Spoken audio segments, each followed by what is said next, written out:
হাসপাতালের বেডে বসেই ফর্ম আপলোড করতে দেখা যাচ্ছে এক বিএলওকে। এসআইআর এর কাজের চাপে তিনি অসুস্থ হয়ে পড়েন, এমনটাই দাবি চোপড়ার ওই বিএলওর।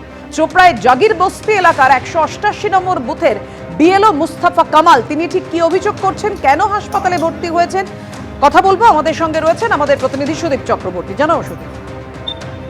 দেখো, তোমাকে বলি যে মুস্তাফা কামাল যে বিএলও রয়েছেন 128 নম্বর বুথের বিএলও, তিনি 88 নম্বর বুথের বিএলও। তিনি জাগিরবস্তি এলাকায় তিনি দীর্ঘদিনের কাজ করে যাচ্ছেন। যেদিন থেকে এসআর ফর্ম বিলি শুরু, ইউনিভার্সিটি ফর্ম যখন বিলি শুরু হয়েছিল, তিনি কাজ করতে করতে এতটাই হাঁটা পথে তিনি কাজ করেছেন যে তার পা কিন্তু আস্তে আস্তে ফুলতে শুরু করেছিল। আজকে সকালবেলা তিনি হাঁটতেই পারছিলেন না, এমনটি তিনি জানিয়েছেন। এর ফলে কিন্তু অসুস্থতা বোধ করে তিনি কিন্তু ইসলামপুর মহকুমা হাসপাতালে ভর্তি হয়েছেন। সেখানে তার ট্রিটমেন্টও চলছে, কিন্তু কাজের চাপ এতটাই যে তিনি হাসপাতাল শয্যায় বসে, তুমি ছবিতে দেখতে পাচ্ছ, শয্যায় বসেই কিন্তু সেই ফর্ম কিন্তু আপলোড করছেন।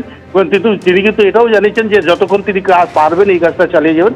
যদিও তিনি এটাও জানিয়েছেন যে তিনি তার আরও যে রয়েছেন তাকে তিনি বিষয়টি জানিয়েছেন, সেখান থেকে তাকে বলা হয়েছে যা সেই কাজ থেকে তাকে অব্যাহতি দেওয়া সম্ভব হলে তাকে অব্যাহতি দেওয়া হবে। যে বিএলও কাজ করতে হবে, প্রচন্ড চাপ, দিনের বেলা তো কাজ করতে হয়, সারাদিন বসে বসে থেকে রাত্রিবেলা 2টা-2:30 পর্যন্ত কাজ করতে হয়।